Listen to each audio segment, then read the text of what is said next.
भेज के देखिए, सरहद में ड्यूटी नहीं, सिर्फ और सिर्फ खड़े करके देखिए और अपने बच्चों को वहां पर सरहद के बॉर्डर में जब गोलियां चलेंगी तब पता चलेगा कि इस देश में लोगों की सोच है कि भगत सिंह चाहिए लेकिन अपने घर में नहीं, पड़ोसी के घर में, जवान चाहिए सेना में लेकिन अपने घर में नहीं, पड़ोसी के घर में। अपने बच्चे को तो डॉक्टर, इंजीनियर कुछ भी बनाएंगे, नहीं लेकिन सेना में नहीं भेजेंगे। कि कैसे ऐसे लोग इतना सोच लेते हैं देश के खिलाफ जाकर और इस देश के जवानों के खिलाफ जाकर। शर्म की बात है। ऐसे लोगों क्यों इसलिए सोच पाते हैं ये लोग क्योंकि इनके घर के खुद के बच्चे सरहद में नहीं हैं। लोगों को सबक सिखाना बहुत जरूरी है, ऐसे लोगों को बोलना बहुत जरूरी है कि धारा 370 तो यहाँ पर वापस आने से रही, आप जाकर चाइना में जाइए, वहां पर जितनी भी धाराएं लगानी है आपको लगा सकते हैं, चाहे चाइना की मदद से चाहे पाकिस्तान की मदद से। लेकिन इस देश में ऐसे बयान और ऐसी सोच वाले लोगों की मुझे लगता है इस देश में कोई जगह नहीं होनी चाहिए और इन लोगों के मुंह बंद करने चाहिए।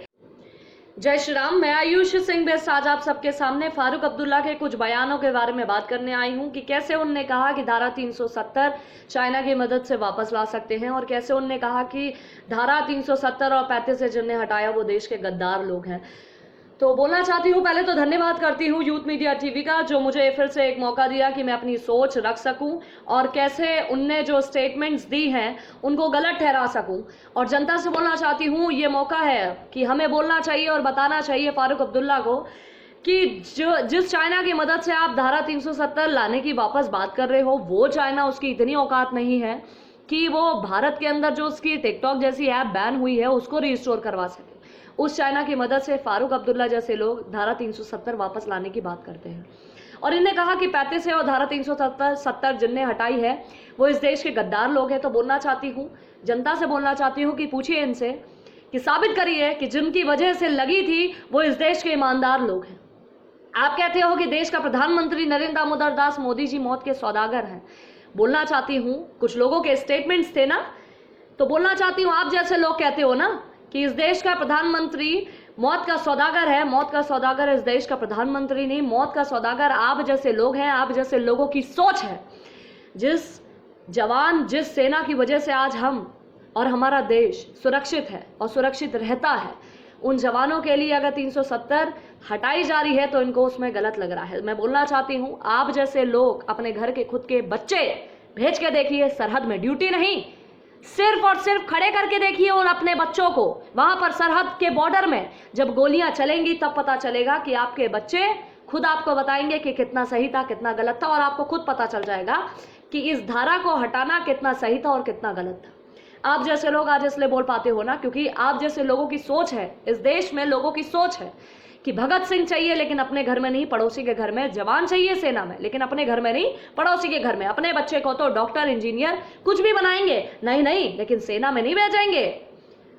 यही जैसी सोच लोगों की वजह से, ऐसे लोगों की सोच की वजह से इस देश में ऐसे लोग इतने बड़े बड़े बयान दे जाते हैं।